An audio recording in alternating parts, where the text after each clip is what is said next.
Les cuento que el Señor es una fuente y que esa fuente es inmarcesible. Es una fuente que nunca se termina. Nosotros sabemos que es una fuente, ¿verdad? Una fuente es el lugar principal de donde te sacan cosas. Por ejemplo, los que venden aguas en botellitas, ellos van a una fuente, de ahí sacan y esa agua la procesan. Nosotros estamos bebiendo de una fuente que no cesará. ¿Verdad que sí? Entonces, en este día nosotros iniciamos nuestra clase. Ruego por favor a los lectores, a las personas que colaboran conmigo con las lecturas, que tengan a mano sus Biblias. Alguien que tenga una Reina Valera 60, afanador, y la pastora Viviescas. Y hoy voy a pedir la asistencia del doctor Ramazzini para que me ayude a interpretar algunos textos. Quiero comenzar con Éxodo capítulo 3, verso 19. Y es el primer texto que me va a leer la pastora Viviesca. Éxodo 3, 19 al 20.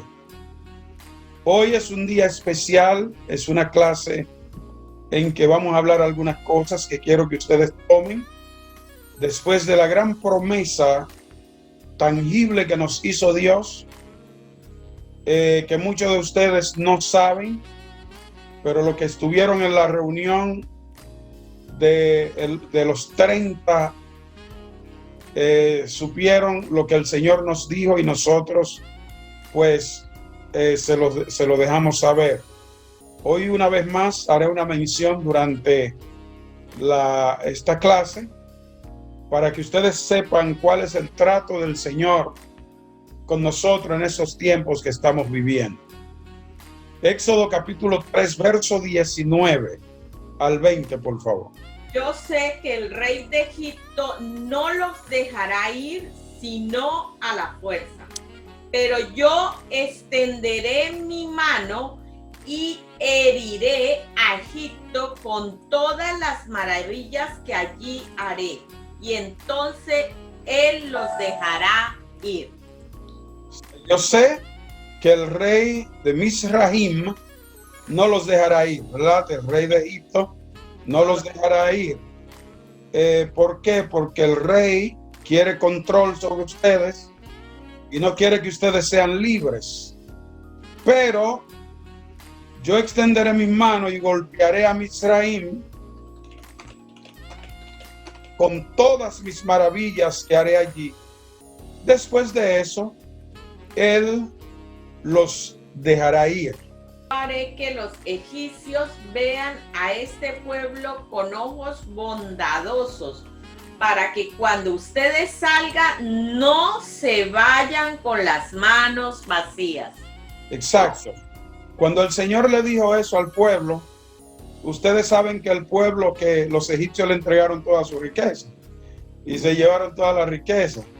O sea, el Señor le dijo, bueno, esta noche ustedes se van a comer su última tortilla aquí, porque yo los voy a sacar y ustedes no se irán con las manos vacías. Doctor David Ramazzini,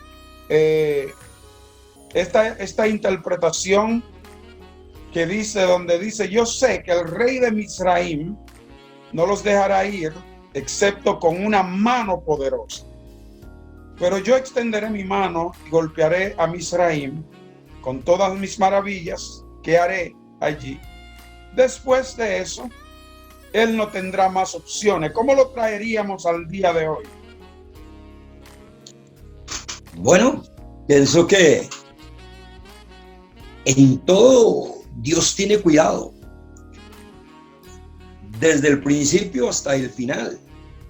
Y de esta manera, como lo vemos, es Dios iba a intervenir de una manera muy especial para que el pueblo fuera libre.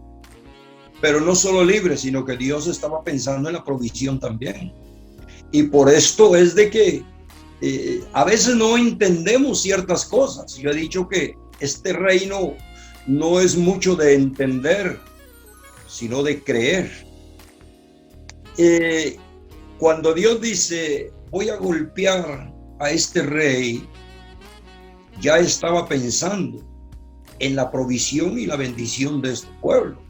O sea, yo entiendo también que cuando venimos saliendo de alguna prueba, de alguna situación difícil, la palabra de Dios dice que juntamente con el dolor, con la prueba, Dios dará la salida.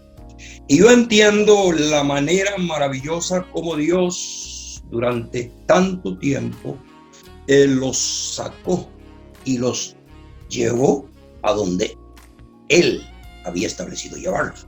Por supuesto, iban a pasar ciertas situaciones que a veces nosotros como cristianos creemos de que todo es así, en bandeja de plata y que en una alfombra roja. No, depende de lo que Dios quiera enseñarnos, así vamos a aprender. Pienso que por ahí va ese sentido. Magister afanador, ¿qué cree usted referente a ese verso? Muy bueno, doctor Ramazzini. Afanador. Cuando vemos ahí dice, yo sé que el rey de Egipto no lo dejará ir, sino a la fuerza. Cuando dice yo sé es porque el Señor tiene conocimiento de lo que tiene guardado para ti y para mí. Y que cuando me habla de el rey de Egipto, es decir, muchas veces son las huestes de maldad o los terrenos espirituales que muchas veces no permiten o no quieren que la bendición que a ti te pertenece y que a mí me pertenece, muchas veces tienen que ser arrebatadas a la fuerza. ¿Por qué razón?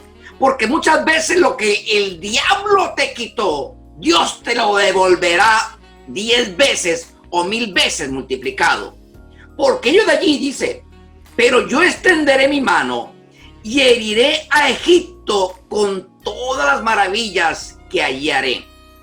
Cuando dice el Señor, extenderé mi mano, yo siempre he dicho muchas veces que aquellos que te han señalado, que aquellos que juzgaron en aquel tiempo a Israel, que muchas veces nosotros, Israel, es el espiritual, nosotros somos el tiempo espiritual de Israel, que muchas veces no hemos visto la bendición de Dios, pero dice la palabra, haré todas las maravillas y extenderé mi mano sobre ti.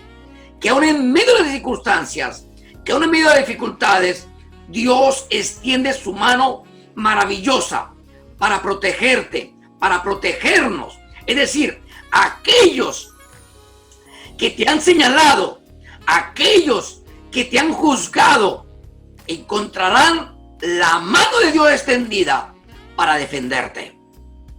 La provisión de Dios está ahí. Simplemente toma la posición como un hijo huíos y diga, esta bendición me pertenece.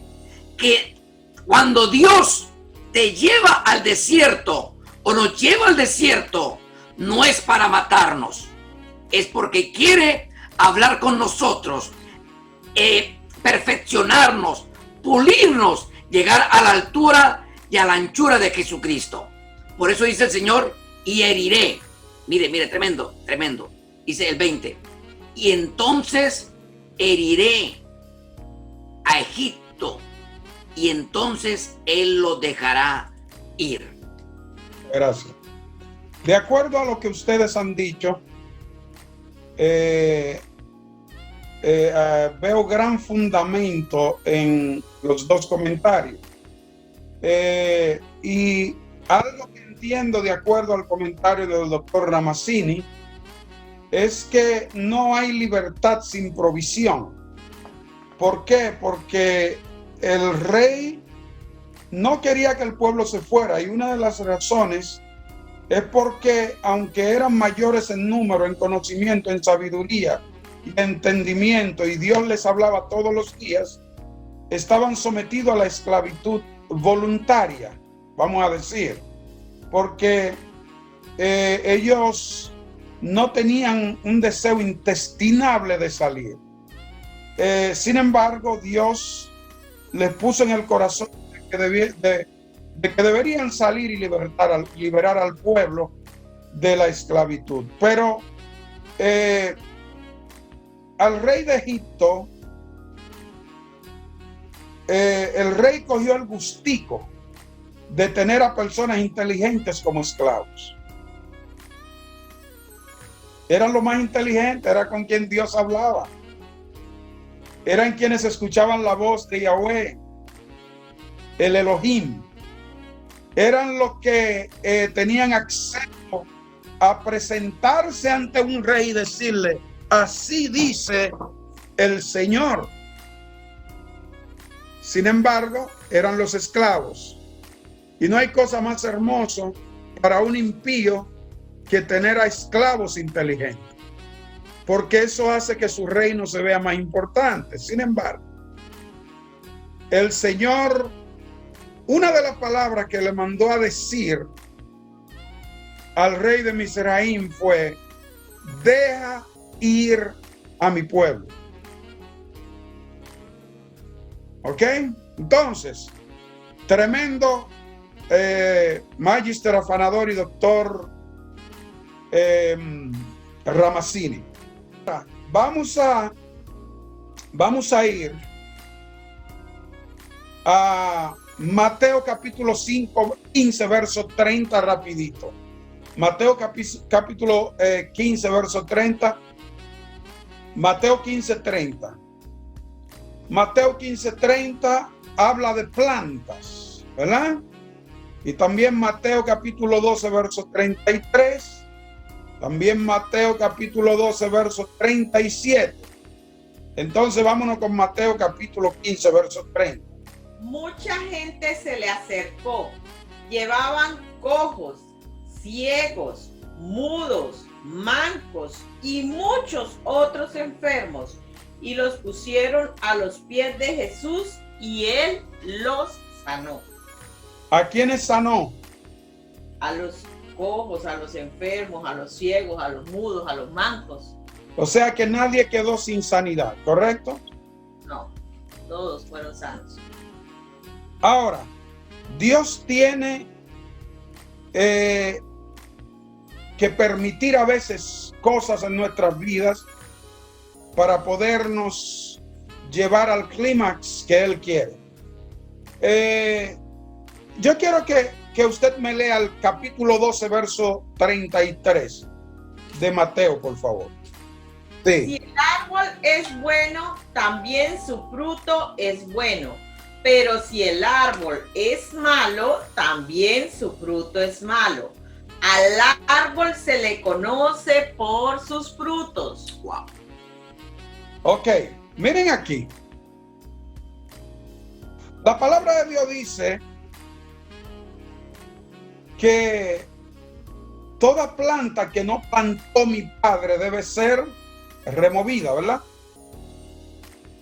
Ahora, ¿por qué debe ser removida la planta que no plantó nuestro padre? Número uno, porque el Padre sabe que algunos de nosotros traemos un becerro dentro de nosotros, y ese becerro es algo que a Dios le desagrada. Recuerde que hizo Aarón cuando se vio presionado con el pueblo cuando Moisés estaba en la presencia del Señor. ¿Qué hizo? ¿Qué hizo Aarón? Cuando el pueblo le pidió que quería a alguien a quien adorar. Simplemente le hizo un becerro, le hizo lo que ellos querían. Le hizo un becerro. Becerro de oro. Ese becerro de oro representa el árbol, la planta que hay dentro del hombre que necesita desarraigar. ¿Y qué hace Dios con eso? Porque yo sé que ustedes van a lograr alcanzarme en lo que quiero explicar. para que Dios pueda bendecir y llevar a su pueblo donde Él ha planeado hacerlo en 30 días o antes. Dios tiene que sacar ese becerro dentro de nosotros, pero tiene que sacarlo sin destruirnos, ¿verdad? Y lo que Dios hace es hacer planes para que eso sea desarraigado sin que nosotros recibamos el efecto secundario de ese árbol que tiene que arrancarse dentro de ese individuo. Hoy yo hablaba con un gran líder nuestro de allá del Reino Unido, y yo le daba el misterio de los cánceres y de las enfermedades malignas. Y el misterio que le daba era que el cáncer no es un enemigo del ser humano, ni un tumor, ni nada de eso, un enemigo, ni nada de eso. Esos son amigos del ser humano que les indican que hay una cosa que está mal ahí, que hay que sacarlo, ¿verdad? Cuando una gente tiene un cáncer maligno que está haciendo unos efectos grandes, ese cáncer reacciona diciéndole a esa persona: mira, ahí hay una cosa que no pertenece ahí, tiene que ser sacado. Entonces, ¿qué hace el individuo? Busca ayuda de profesionales para poder desarraigar ese cáncer que pensaba que era un enemigo, pero ese era un amigo indicador para sacarse esa enfermedad y recibir una vida normal. Dios está en el trabajo de que sea extirpada esa planta, que es la planta que nos ha estado haciendo la contraria por todos nuestros días. Y esta es una planta sembrada por Satanás muchas veces, porque recuérdese que la raíz no se ve, y al no verse muchas veces no se puede distinguir qué es lo que hay, a menos que tú no tengas en la mano el fruto que produjo esa planta y su raíz, ¿verdad que sí? A menos que tú no tengas el fruto, muchas veces no sabes qué planta es.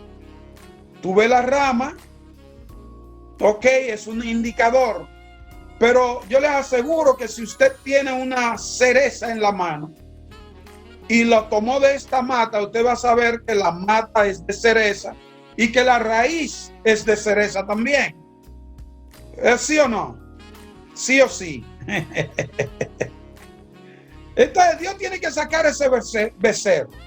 Y por eso es que dice, si el árbol es bueno, en el verso 33, su fruto será bueno. Si el árbol es malo, su fruto será malo, porque el árbol se conoce ¿por qué? Háblenme, que ustedes no son catecúmenos. El árbol se conoce por los frutos. Exacto. Por los frutos se conoce. Por el fruto se conoce. Amén. El árbol se conoce por el fruto. El árbol se conoce de acuerdo a su naturaleza. Si usted tiene un mango en la mano, sabe que usted lo tomó de una mata, usted sabe que es una mata de mango, ¿verdad? ¿Sí? Amén. Entonces, usted sabe también de qué raíz viene eso. Es una raíz de una mata de mango. Lo que quiero que sepan es que la raíz siempre hará juego con el fruto, y la raíz no se ve, pero los frutos se ven y vienen de una raíz. Y las raíces, al no verlas, pueden ser plantados ¿por quién? Por un enemigo fácilmente. Pero hay que arrancarlos. Y si ha habido alguna raíz en usted que usted está seguro o segura que no proviene de Dios, no se desespere. ¿Ok? Porque hoy será arrancada esa semilla mala. quiero que ustedes sepan que la mayoría de veces que un ministro de visión dice algo en el púlpito, será siempre frutos si la gente está dispuesta a recibir. Lo que pasa es que la mayoría de las veces la gente no va a la iglesia para sacar esas raíces, para arrancar esa planta mala que Jesucristo dice, sino que van para ver cómo está vestida la hermana Pepita. ¿Cuál es la cartera? ¿Qué cartera? ¿De qué color es la cartera de la hermana Juanita? ¿Qué zapato tenía María Magdalena? Y otros buscan, van a la iglesia para ver si consiguen una buena cristiana para destruirla. Y otras van a ver si sacan a un hermano del evangelio para conseguirse un esposo bueno. Pero hay que ir con el objetivo de escuchar una palabra que va a hacer que esa persona saque las raíces negativas, arranque la planta malvada de todas las cosas que a Dios le desagrada y traer la siembra que a Dios le agrada, que les voy a decir cuál es. Hay que prestar atención y mucho más cuando hay evidencias. Cuando estamos recibiendo fotos de personas que están siendo bendecidos en otros países, que están obteniendo milagros por medio de la palabra de Dios que están recibiendo, que sus cuentas de bancos están siendo, están recibiendo depósito, cuando otras están recibiendo petróleo en su patio, oro. Hay que ver cómo están recibiendo esto, qué están haciendo y qué están aprendiendo, ¿ok? Porque hay que comer de la semilla buena del corazón y aprovechar los beneficios, pero hay que sacar las semillas malas. Hay que sacar las semillas malas. Lucas capítulo 17, verso 5, de la Reina Valera 1965, si Virginia está ahí. Dijeron los apóstoles al Señor: aumentanos la fe. Entonces el Señor dijo: si tuvieras fe como un grano de mostaza, podrías decir a este sicómoro, arráigate y plántate en el mar, y os obedecería. Ok, les voy a dar el misterio de esto hoy y quiero que ustedes también entiendan y que ustedes ese misterio se lo puedan pasar a su iglesia o a sus iglesias y a su ministerio y a sus generaciones. ¿Okay? Jesús habla a sus discípulos, ¿verdad? Razón. Porque los discípulos le piden aumento de fe. Los discípulos le piden aumento de fe. Así algunas personas tienen, muchas veces vienen y te dicen: ora por mí para que Dios me aumente la fe. Señor, aumentale la fe. No funciona así. La fe no se aumenta así. La fe tiene principios de cómo crecer y aumentarse. Ellos vienen, los apóstoles vienen al Adón, a su Dios, a su maestro, y le dicen: aumentanos la fe, queremos más fe. Aumenta nuestra confianza, queremos más confianza. El Señor dijo: si tuvieran la confianza de una minúscula semilla de mostaza, pudieran decir a este árbol de higos, a este sicómoro, este árbol de higos, seas arrancado y plantado en el mar, y ese árbol, sus oídos van a oír y va a hacer lo que ustedes dicen. ¿Okay? Algunas personas tienen, en vez de una semilla de mostaza, una semilla de amargura, y quieren que el Señor le aumente más la fe. Pasa conmigo, como le decía. El Señor en Lucas 17:6, me lo pueden leer, comienza a desarrollar una enseñanza. Ya. Entonces el Señor les dijo: si ustedes tuvieran fe del tamaño de un grano de mostaza, podrían decirle a este sicómoro: desarráigate y plántate en el mar, y el sicómoro los obedecería. Ok. Entonces, esa planta de higos les obedecería. Ahora, ¿cuál es el misterio del grano de mostaza? Nosotros pasamos todos nuestros años en el Evangelio escuchando: si tuviera fe como un grano de mostaza. Eso lo dice el Señor, es verdad. Tú le dirías a este monte, todo eso es verdad. Pero yo quiero que ustedes sepan que la analogía que Jesús da del grano de mostaza no es lo que la gente entiende. ¿Okay? ¿Qué sucede con un grano de mostaza? Un grano de mostaza es una semillita casi invisible. Lo que Jesús les está diciendo aquí a los tamaldín, a los discípulos, Él está diciendo: si ustedes agarran ese granito de mostaza y lo siembran en un terreno, ese terreno en ese caso, ¿cuál es? El corazón. Ese grano de mostaza va a crecer tanto que se va a volver una gran hortaliza. Y debajo de esa gran hortaliza, los árboles, las aves van a poder descansar, van a poder encontrar un receso. Porque un grano de mostaza sembrado correctamente produce una hortaliza grande. Eso es lo que Jesús le está diciendo. No es que con un grano de mostaza es suficiente.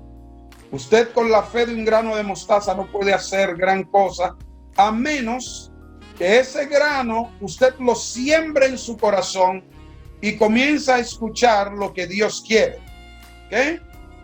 Y lo primero que ese grano de mostaza que usted siembra en sí tiene que hacer es germinar para sacar las malas semillas y para remover el árbol que no sirve. Y ese árbol que no sirve debe ser sustituido por las buenas semillas para que el buen árbol pueda sustituir el árbol malo. Juan capítulo 6, búsquenme Juan capítulo 6, afanadores, del 1 al 14, léame eso rapidito. Después de esto, Jesús se dirigió al otro lado del lago de Galilea, el lago de Tiberias, y una gran multitud lo seguía porque veían las señales que hacía en los enfermos. Entonces Jesús subió a un monte y se sentó allí con sus discípulos.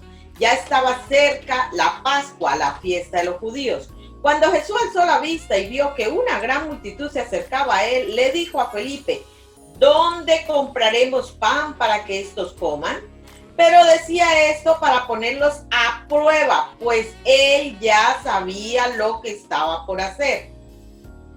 Felipe le respondió: ni 200 días de sueldo bastarían para que cada uno de ellos recibiera un poco de pan.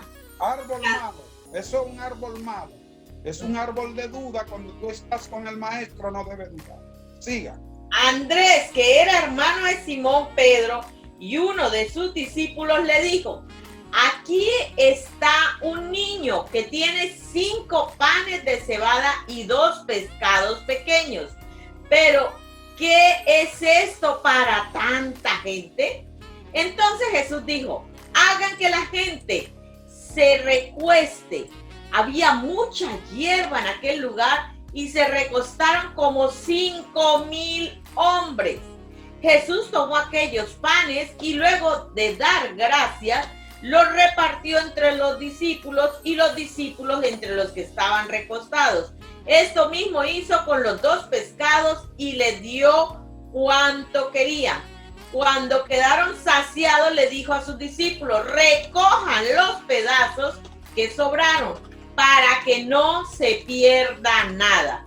Entonces ellos recogieron los pedazos de los 5 panes de cebada y les sobraron a los que habían comido, y con ellos llenaron 12 cestas. Y al ver a aquellos hombres la señal que Jesús había hecho, dijeron, verdaderamente este es el profeta que había de venir al mundo. Cuando Jesús se dio cuenta de que iban a venir para apoderarse de él y hacerlo rey, volvió a retirarse al monte el Sol.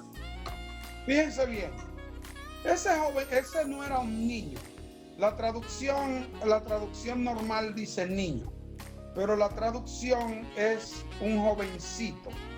Era un jovencito, y ese jovencito lo primero que había hecho es escuchar el mensaje que Jesús está dando sobre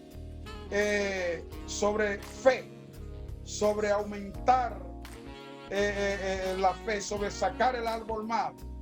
El jovencito se siente tocado cuando se necesita la provisión para el aumento. Entonces él cede lo que tiene.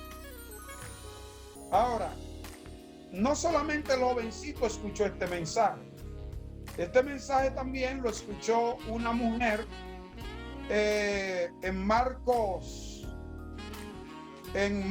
capítulo 12, verso 41 al 44. A ver, me lo puede leer, pastora. Marcos capítulo 12, verso 41 al 44.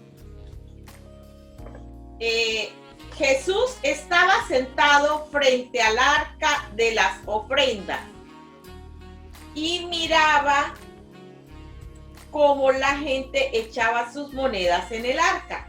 Muchos ricos echaban mucho, pero una viuda pobre llegó y echó 2 moneditas de muy poco valor. Entonces Jesús llamó a sus discípulos y les dijo, de cierto les digo que esta viuda pobre echó más que todos los que han echado en el arca, porque todos han echado de los que les sobra, pero esta de su pobreza echó todo lo que tenía, todo su sustento. Ahora, ustedes se fijan que el jovencito escucha el mensaje y le fue beneficioso, porque ese jovencito, le aseguro que fue próspero en todo cuanto hacía, pues solo por obedecer al maestro y ceder sus 2 pececitos. Recuérdense que sobraron 12 canastas. Si sobraron 12 canastas de los 5 panecitos y los 2 pececitos, yo me imagino que de esas canastas, la gran mayoría fueron al joven que hizo el acto de obediencia. A ellos les funcionó, ¿ok? Porque este mensaje funciona todo sin excepción. Quiero que ustedes sepan que usted está preparada para crear su propia oportunidad y no necesita que alguien te dé una. ¿Por qué? Porque la semilla, atención, la semilla está dentro de usted y solo tiene que sembrarla. ¿Cómo la va a sembrar? Mira Lucas 6:20, ¿qué dice? Miró a los discípulos y dijo, bienaventurados ustedes los pobres, porque el reino de Dios les pertenece. Bienaventurados ustedes los que ahora tienen hambre, porque serán saciados. Bienaventurados ustedes los que ahora lloran, porque reirán. Bienaventurados serán ustedes cuando por causa del Hijo del Hombre la gente los odie, los segregue, los vituperen, los menosprecien su nombre como algo malo.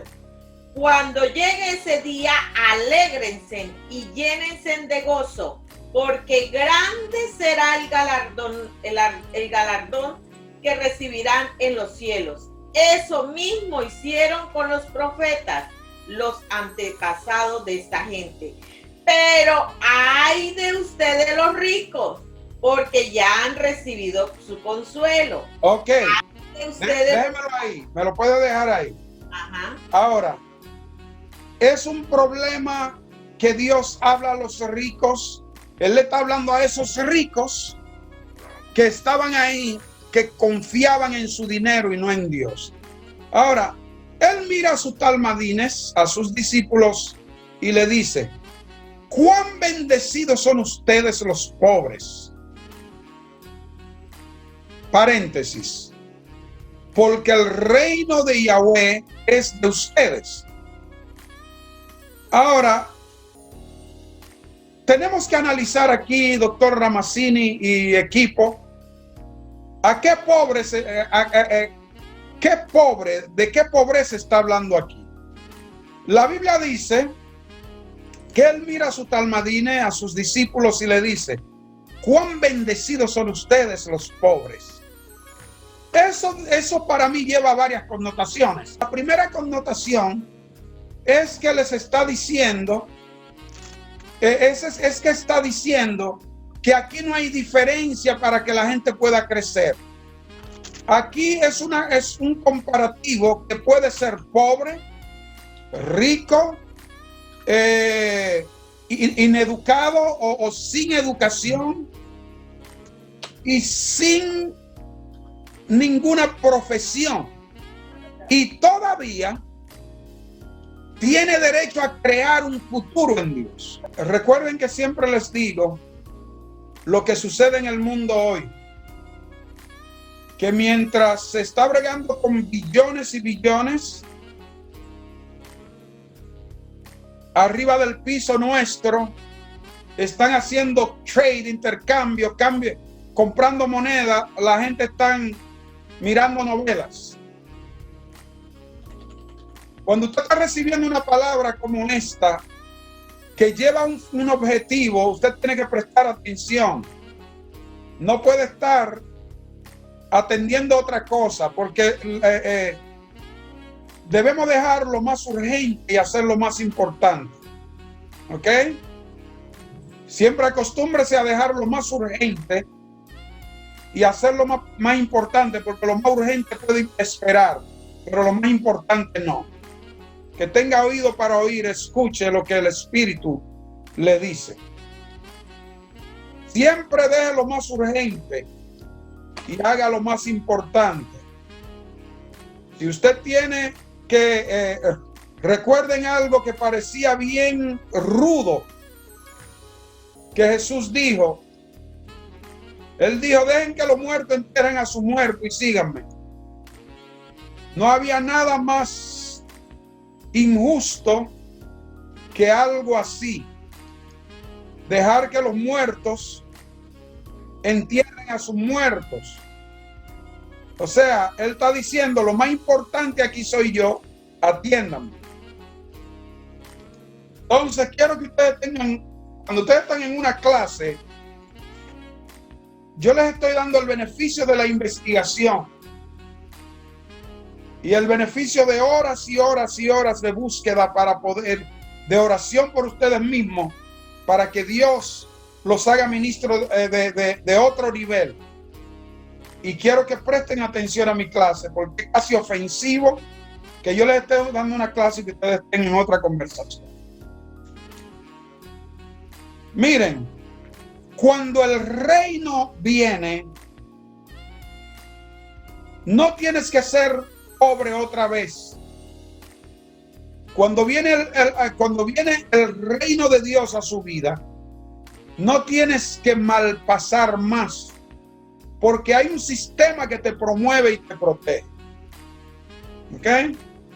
Hay un sistema que te promueve y te protege.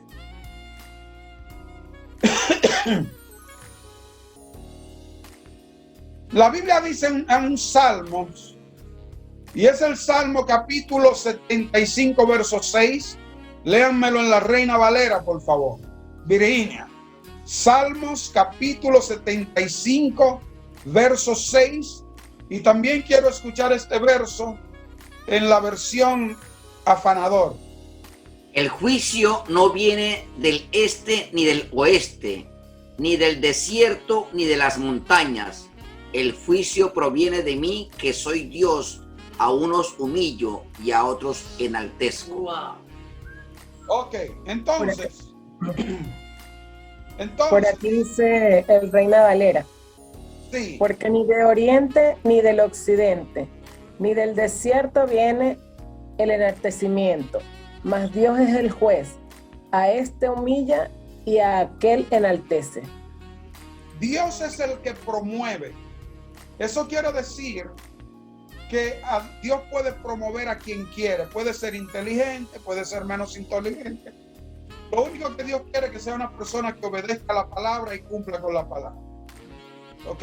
Porque el bien no viene desde el este, ni del oeste, ni de las montañas desiertas. Dice aquí, ¿ok? Sino, puesto que Elohim es el juez, y es quien derriba a uno y levanta al otro. O sea que Dios es quien levanta, ¿verdad? Dios te está promoviendo, no importa que seas como seas. O que no sepa leer, o que no sepas, no importa. Para Dios no hace diferencia, ¿ok? Porque lo que Dios está haciendo con su pueblo, o lo que va a hacer en los próximos 30 días, en los próximos 28 días, lo que Él va a hacer por su pueblo es algo que viene del Espíritu para que su pueblo prospere. Recíbalo. Entonces, vamos a ver Mateo capítulo 12, versos 34 a 35. Estamos en la semilla, ¿verdad? Mateo 12. El 37 dice, porque tus palabras serán reivindicado y por tus palabras serás condenado. O sea, lo que Ok, ese era el verso que yo quería. Porque por tus palabras serás declarado inocente. Escuchen esto. Porque por tu palabra serás declarado inocente y por tus palabras, por tus propias palabras será condenado. ¿Qué quiere decir esto? El poder de la vida y de la muerte está en tu lengua. Y tu palabra va a ser lo que te va a levantar, lo que te va a declarar inocente, lo que te va a declarar justo, lo que te va a declarar sabio, lo que te va a declarar próspero, lo que te va a declarar libre de enfermedad, lo que te va a declarar poderoso sobre esta tierra, lo que te va a declarar una persona llena de recompensa. ¿Cuál es? Es lo que tú vas a hablar a tu corazón. Entonces, ¿qué voy a hacer? Voy a hablar mi imagen dentro de la tierra de mi corazón, porque tu corazón es una tierra. Recuerdan cuando Jesús está dando una enseñanza y habla una parábola y los discípulos se sorprenden por la parábola. El corazón es una tierra y cuando tú hables lo que te va a declarar inocente, que es la palabra, será sembrada por siempre ahí. Porque recuérdate que por tu propia palabra serás declarado inocente. ¿Sí? Entonces, esa palabra que tú vas a hablar a la tierra, que es tu corazón, tiene que ser una palabra selecta y bien escogida. ¿Por qué? Porque no puedes hablar en contra de tu misma semilla. Porque Dios te está diciendo que eso no se hace, porque por lo que tú dices va a ser inocente y que también por la misma palabra va a ser condenado. Entonces, cuando nosotros tenemos que ser selectivos en lo que nosotros hablamos y en lo que nosotros decimos. ¿Qué es selectivo? Una persona selectiva es una persona que no dice todo lo que le viene a la mente, ni todo lo que la boca quiere que dice, sino que selecciona lo que lo va a declarar inocente delante de Dios para poder conquistar como hijos e hijas lo que Dios ha predeterminado que ellos deben conquistar, pero es con palabras que se conquista, con una palabra que te va a declarar justo delante de Dios. ¿Ok? Esa fue la palabra que declaró a una mujer sin deudas después de haberse visto en una circunstancia terrible porque su esposo había muerto y la dejó con muchas deudas. ¿Qué sucedió? Segunda de Reyes 4:1 al 7. Cuando los recipientes estaban llenos, que se llenaron, ella dijo a sus hijos, tráiganme más recipientes, porque un profeta había dicho que buscara vasijas que se iban a llenar. Ella no dudó, sino que creyó.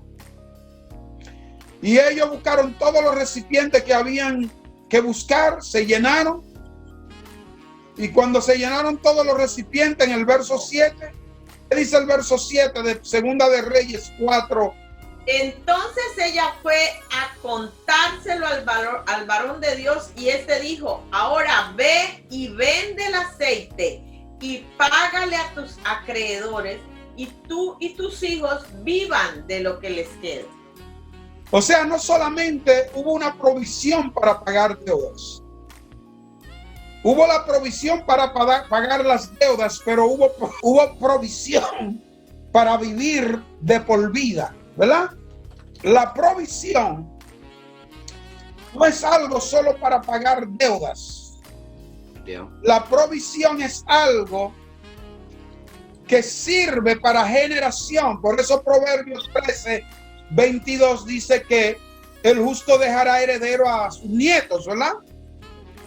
¿Por qué? Porque cuando llega la provisión por entendimiento y por saber qué es lo que nosotros tenemos que sembrar en nuestra tierra, esa siembra va a producir el 100 por 1. ¿Por qué? Porque es una siembra que da para cambiar la economía de generaciones.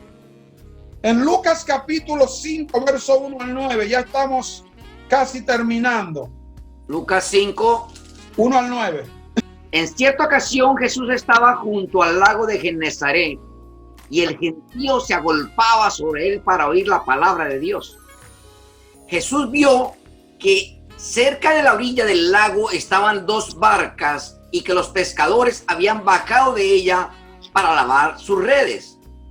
Jesús entró en una de aquellas barcas, la cual era de Simón, y le pidió que la apartara un poco a la orilla.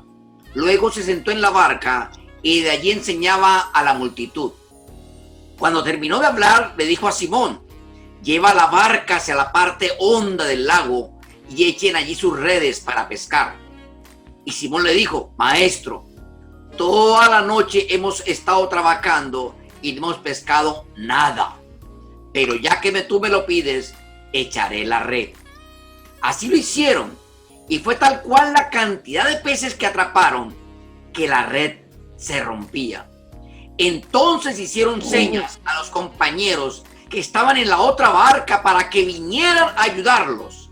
Cuando aquellos llegaron, llenaron ambas barcas de tal manera que poco faltaba para que se hundieran. Ok, déjalo ahí. Miren aquí. Aquí en un rato, la economía del Capernaum cambió. Solo por un acto de obediencia. Yo sé de eso, yo soy pescador, yo soy inteligente en esto, de eso es que vivo, en otra palabra, pero por tu palabra voy a hacer lo que tú dices. Aquí en el verso 5 de este acontecimiento hay una palabra que se usa. Cuando Simeón le respondió, le dice: Rabí, maestro, hemos trabajado arduamente. La palabra aquí es arduamente toda la noche y no hemos pescado. Y ustedes saben que ese lugar es un lugar que de día tú puedes ver los peces abajo, porque es clarísimo. Entonces, pero él, esa misma palabra arduamente es la palabra pasar trabajo, sudar sin resultado. Esa es la palabra, esa palabra en inglés es una palabra que casi no se usa porque es una palabra que sobrepasa toda miseria. Se dice toil, T, escríbalo, T de tomate, O-I-L, es la palabra toil, que es una palabra sudar y pasar trabajo sin resultados. Eso fue lo que sucedió con Simeón. Él pasó toda la noche cogiendo lucha, trabajando, sudando, sin resultado. ¿Ok? Sin embargo, más adelante vemos que cuando él vio eso, él vio ese acontecer, cayó en las rodillas. Esta es la traducción, una traducción exacta, cayó de rodillas, porque el barco estaba lleno y Jesús estaba dentro. Se supone que los peces subían a la rodilla de Jesús. Cayó en las rodillas de Yeshua y dijo: apártate de mí, Adón, porque soy un pecador. ¿Por qué? Cuando la persona ven un milagro sin precedente, entienden que son pecadores y muchas veces ceden, se arrepienten porque saben que algo sobrenatural. Quiero que ustedes sepan la última parte, 3 minutos, 5 más. Miren, la semilla simboliza la palabra de Dios. Y cuando usted va a hablar la palabra de Dios sobre su vida, tiene que tener cuidado, porque la palabra de Dios va a ser el propósito por lo cual es enviado. Y cuando usted la habla mal, puede producir de acuerdo a cómo usted habla. Y tiene que tener cuidado. ¿Ok? Por eso es que la palabra dice, la palabra aquí, tu palabra serás declarado inocente. Esa palabra en inglés es la palabra acquitted. Oye, yo le estoy enseñando a ustedes muchas cosas. Acquitted. La palabra acquitted es cuando te llevan ante un juez por diversos crímenes y diversos problemas, y ellos, al no encontrar base de la ley para condenarte, te dicen: tú estás acquitted, o sea, está libre, no tenemos cargo contra ti porque no encontramos cargo. Lo que está diciendo aquí la palabra, que por tu palabra tú vas a ser acquitted, tú vas a ser libre, tú vas a lograr todo lo que quiera a través de esa palabra. ¿Ok? Éxodo 5:1, deja ir a mi pueblo, dijo el Señor, porque cuando no dejas ir a mi pueblo habrá venganza. ¿Eh? Después de eso, Moshe y Aarón vinieron y dijeron a Faraón: aquí está lo que Yahweh, el Elohim de Israel, dice: deja ir a mi pueblo para que ellos puedan celebrar una festividad en el desierto para honrar. Mira lo que pasa, Dios está en un reloj profético. Y ese reloj profético, Dios te ha elegido a ti. Pero Faraón no quiere que te vayas. Te quiere mantener en la miseria, en el sufrimiento, en el dolor, en la tristeza, en la escasez, en las maldiciones generacionales, en la lascivia, en el pecado, en mirar televisión, programa que no conviene. Algunas mujeres y hombres, conozco a los hombres más noveleros que ustedes pueden imaginar. Tengo amigos que son noveleros que no se pierden una novela. Todo eso, ¿y qué se recibe en la novela? Lascivia y cómo ser infiel. Cuando la novela comienza, alguien siendo infiel y toda la novela comienza con la misma infidelidad. Y todos esos demonios de metresa, de infidelidad, se le van metiendo a la gente. Y esos demonios de metresa no dejan que las parejas sean felices, porque se sueñan con sueños raros, sueños mojados. Se sueñan teniendo relaciones y siendo infieles. Y pierden el estímulo por su pareja. ¿Por qué? Porque no entienden estos misterios bíblicos. ¿Ok? Entonces, en el verso 19 del capítulo 3 de Éxodo, ahí es cuando Elohim dice: yo sé que el rey de Misraim, el rey de Egipto, no los dejará ir, excepto con una mano poderosa. Pero yo extenderé mi mano y golpearé a Misraim con todas mis maravillas que haré allí. Después de eso, él los dejará ir.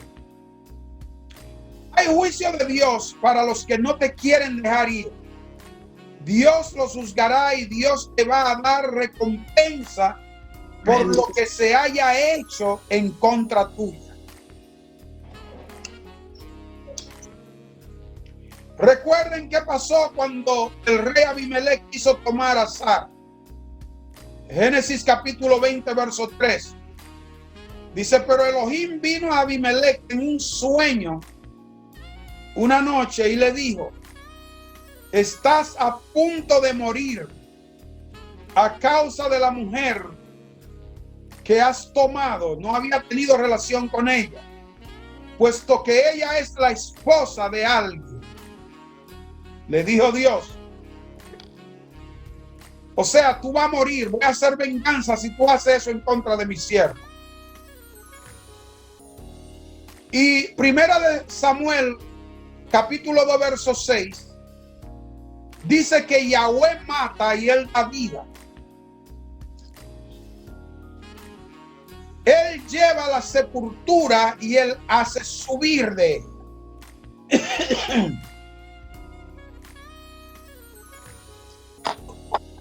El Señor no quiere la muerte del impío. En Ezequiel 33:11 dice: dile a ellos como vivo yo, dice Yahweh Elohim, yo no deseo la muerte del inicuo, sino que la persona perversa se vuelva de su camino. Así que arrepiéntete, vuélvete de tus caminos perversos. Pues ¿por qué vas a morir, casa de Israel? Quiero que ustedes sepan que de ustedes depende. De ustedes depende la vida o la muerte. De ustedes depende ver la salvación de Jehová, de acuerdo a Mateo 12:37. Ustedes tienen la autoridad de salir libres de toda dominación diabólica que no agrada a Dios, incluyendo las situaciones de la escasez, de la miseria, del dolor, de las deudas, de las maldiciones. Y Dios está a punto de tronar sobre ustedes. Y tienen que estar preparados para recibir lo que Dios ha de hacer, porque no es su voluntad que ningún hombre que le haya servido años tenga que ir a la tumba en deshonra, en deuda. No, Dios no quiere esa cosa, eso es del diablo. Entonces nosotros tenemos que comenzar a proclamar la palabra y a sembrar en nuestra tierra, porque por la siembra que hagamos seremos declarados inocentes, justos, poderosos y representantes del Dios Todopoderoso, que es el Dios del cielo.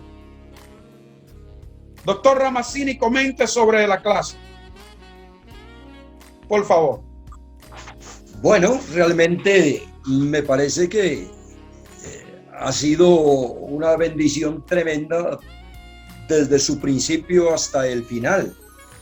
Pues creo que cuando usted empezó a hablar sobre que hay un árbol que tiene que ser derribado y tiene que ser quitado de alguna manera y que Dios iba a intervenir, es importantísimo. La razón o la mente natural o la mente humana a veces no entiende el por qué Dios tiene maneras diferentes. Lo he dicho muchas veces, Dios no tiene un molde para trabajar, Dios trabaja diferente con cada uno de los seres humanos. Y entonces yo pienso, mi hermano, que bueno, hablamos de todo, los frutos, todo árbol se conoce por los frutos. Hay muchos árboles que yo no conocía, pero cierta vez estaba con mi familia bajo un árbol grande, frondoso, pues no sabía qué era. Cuando oigo, ¡pa!, encima del carro, un fruto de caimito. Yo dije, Caimito, me encanta el caimito. Yo digo, mira, de ese entonces el árbol de caimito, yo no lo conocía. ¿Cómo lo conocí?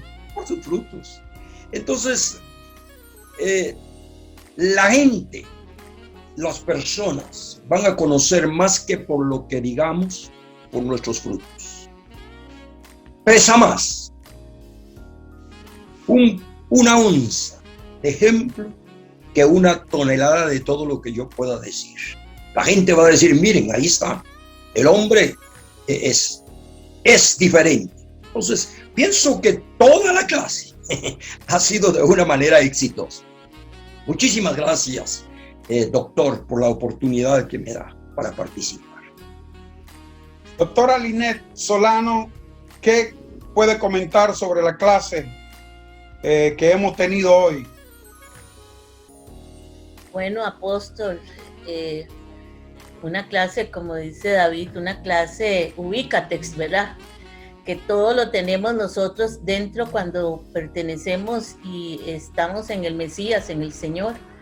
Él ya nos dio todo, el fruto está en nosotros, lo que nos toca a nosotros es declararlo y creer, ¿verdad? Declararlo, porque en mi boca está la vida y la muerte, y si yo tengo la semilla, yo voy a evidenciar lo que hay en mí, no solamente con mis dichos, sino como decía don David, con mis hechos. La gente se va a decir cómo lo hacen, pero hemos creído en la palabra y no solamente la hemos creído, sino la hemos puesto en función, porque la palabra tiene leyes y entramos en las leyes de la palabra, así como la siembra, ¿verdad? El mango o el caimito, cuando se siembra la semilla, ¿verdad? Ahí está, nadie ve, pero cuando ya sale el árbol da evidencia. Entonces lo que me queda a mí de mi espíritu, apóstol, es que estamos en una temporada donde el Señor ya dio la orden que el pueblo de Dios saliera y demostrar el fruto que hay. Y no solamente el decir, sino la evidencia en todas las áreas, ¿verdad? En lo económico, en lo físico. Usted habló de lo del cáncer, que es la evidencia de que hay algo mal. Pienso que lo que estaba mal ya se dio a luz, porque con esta pandemia vimos que era lo genuino y que era lo que no era, ¿verdad? Y ahora estamos viendo que el Señor nos está dimensionando y nos está diciendo, hablen de lo que realmente tienen en su espíritu y caminen en la fe porque yo les voy a dar la evidencia, ¿verdad? De quiénes son. Eso fue lo que me quedó en mi espíritu, apóstol. Vamos a terminar. Recuerden que agarren a Mateo 12:37 y comience a sembrar en su tierra lo que usted quiera ver germinar. Y esté preparado porque hay un tiempo de gloria y de maravilla sobre cada uno de nosotros, decretado por el Señor de los cielos. Prepárese y cambie toda su manera de hablar, de pensar y de dirigirse a Dios en pensamiento, sabiendo que Él es justo, fiel y bueno, y que todo lo que había estado sucediendo era esperando una preparación de su pueblo para que ellos puedan recibir las cosas buenas que Él tiene para ellos. Así es que entremos al globo y declarémonos inocentes a través de la palabra, sabiendo que el rey de Egipto odia dejarnos ir, pero hay una mano fuerte que nos da la salida. Y esa salida es indetenible por el poder del Espíritu Santo.